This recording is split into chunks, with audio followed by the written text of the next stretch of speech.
Assalamualaikum warahmatullahi wabarakatuh. Kami dari kelompok 3B akan mempresentasikan hasil dari diskusi kami mengenai studi kasus tentang daging. Sebelum itu, perkenalkan diri dulu. Nama saya Naufal Arif Nurrahman dengan NIM 54. Saya Ana Muninga Febrianti dengan NIM 38. Saya Desti Nur Fadila dengan NIM 160. Saya Rika Yuda Kurniati Dalira dengan NIM 49. Saya Vito Andriansyah dengan NIM 187. Hal yang melatar belakangi kasus, daging memiliki peranan yang penting dalam meningkatkan kesehatan manusia. Daging segar mempunyai kualitas yang jauh lebih baik dibandingkan daging yang sudah tidak segar. Daging segar yang beredar di pasaran memiliki kualitas yang berbeda-beda sesuai dengan kondisi fisik yang ada pada daging tersebut dan kondisi lingkungan yang mempengaruhinya. Proses penjualan daging terkadang tidak mempertahankan kualitas daging tersebut. Para penjual hanya berorientasi terhadap daging yang terjual saja, namun tidak memikirkan efek yang akan terjadi ke depannya.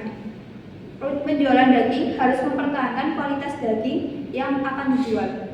Beberapa faktor yang mempengaruhi daging menjadi tidak segar harus diatasi dengan baik sesuai dengan ketentuan yang telah dibuat. Penanganan untuk mengatasi daging agar tetap segar harus diimplementasikan dengan maksimal. Pada kasus daging yang dijual secara terbuka di pasar seperti pada gambar, daging tersebut dijual di pinggir jalan. Apakah hal tersebut tepat? Penanganan tersebut menurut kelompok kami kurang tepat karena dari penjualan tersebut dapat menyebabkan kontaminasi bakteri dengan mudah, kemudian terpapar sinar matahari dan juga menyebabkan penurunan kualitas daging. Untuk kontaminasi sendiri, yang pertama ada kontaminasi dari lalat. Seperti yang kita tahu, di pasar memang banyak sekali lalat sehingga lalat bisa membawa penyakit atau membawa bakteri atau virus yang dapat menyebabkan penurunan kualitas daging. Kemudian yang kedua ada kontaminasi dari asap kendaraan.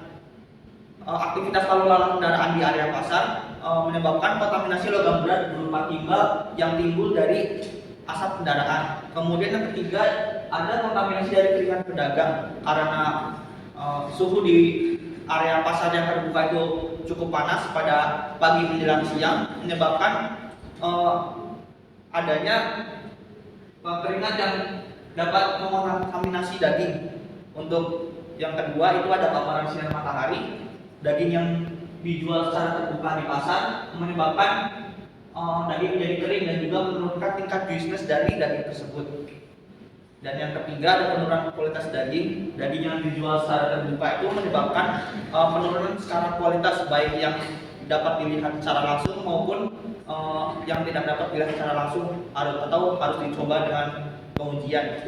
Nah, daging yang kering itu karena paparan sinar matahari dan juga daging juga dapat menjadi lebih cepat busuk karena adanya kontaminasi bakteri atau mikroba yang menyebabkan daging tidak tahan lama. Kemudian warna daging yang sudah terkontaminasi itu dan juga menjadi kering akan berubah menjadi lebih gelap seperti pada gambar sehingga menurunkan tingkat selera konsumen yang akan membelinya.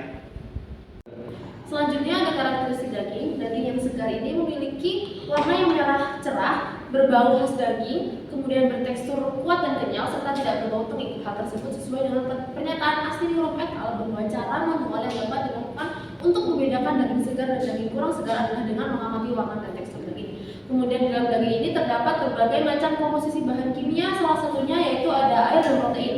Hal tersebut sesuai dengan Usia et al. Bahwa komposisi daging terdiri atas 75% air, 19% protein, 3,5% substansi non protein terlarut dan 2,5% daging. Substansi non protein yang larut terdiri dari karbohidrat, vitamin dan mineral yang ada dalam daging. Perubahan-perubahan pada daging yang digantung terkait pasca panen peternakan itu dapat dipengaruhi oleh beberapa faktor. Yang pertama yaitu ada pematangan daging atau aging. Nah, pada proses daging yang digantung ini akan mengalami proses yang namanya enzimatis, yaitu adalah pemecahan protein dan jaringan ikat. Nah, hal ini akan menyebabkan daging menjadi lebih empuk. Kemudian yang kedua yaitu ada perubahan kimiawi. Daging yang digantung akan mengalami perubahan kimiawi seperti penurunan pH akibat produksi asam laktat dari glikogen. Nah, hal ini nanti akan mempengaruhi terhadap rasa, tekstur, dan aroma pada daging. Kemudian yang ketiga itu ada kondisi lingkungan. Nah, suhu, kelembapan, serta aliran udara yang tidak sesuai maka akan mempengaruhi terhadap kualitas daging. Hal ini dapat menyebabkan pembusukan atau pengeringan pada daging. Kemudian yang keempat yaitu ada mikroorganisme. Nah, aktivitas mikroorganisme ini dapat mempengaruhi terhadap kualitas daging. Kemudian bakteri patogen serta jamur ini dapat beraktivitas pada daging yang tidak disimpan secara higienis ataupun dalam suhu yang sesuai. Kemudian yang terakhir yaitu ada reaksi oksidasi. Nah, daging dapat mengalami reaksi oksidasi yang akan menyebabkan lemak pada daging serta pigmen pada daging teroksidasi. Kemudian akan mengubah warna daging menjadi lebih gelap bahkan keabu-abuan serta dapat mempengaruhi terhadap rasa dan warna pada daging. Oke, kita masuk ke subbab apa saran Anda supaya hal tersebut tidak terjadi. Berdasarkan dari kelompok kami itu, saran yang pertama itu melakukan pendesainan terhadap tempat penjualan.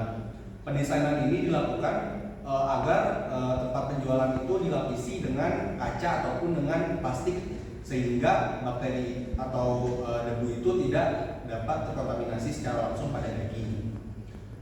Kita tahu sendiri bahwa biasanya pedagang itu menjual daging itu biasanya itu digantung dan kondisi pasar itu kurang bersih gitu. Nah, lalu yang kedua itu dilakukan penyimpanan dengan pendinginan.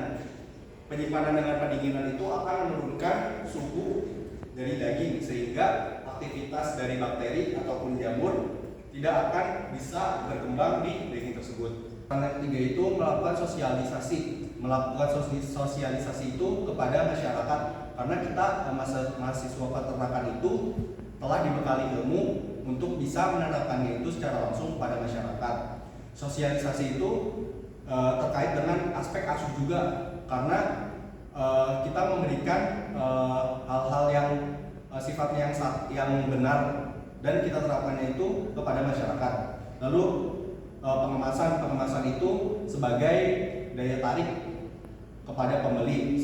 Selain sebagai daya tarik, juga pengemasan itu berhubungan dengan aspek asuh karena bisa melindungi daging dari kontaminasi secara langsung. Hal yang dapat disimpulkan dari kasus tersebut adalah dampak negatif yang akan terjadi pada daging adalah terjadinya kontaminasi bakteri yang akan menyebabkan perubahan pada warna, pH, dan tekstur daging. Dampak positif yang terjadi pada kasus tersebut adalah daging akan mengalami pelayuan sehingga saat dimasak daging akan memiliki tekstur yang jauh lebih empuk dibandingkan daging segar. Saran untuk kasus tersebut adalah dilakukannya alokasi tempat penjualan daging ke tempat yang jauh lebih sejuk dan higienis. Sekian video pemaparan dari kelompok kami, kurang lebihnya mohon maaf. Wassalamualaikum warahmatullahi wabarakatuh.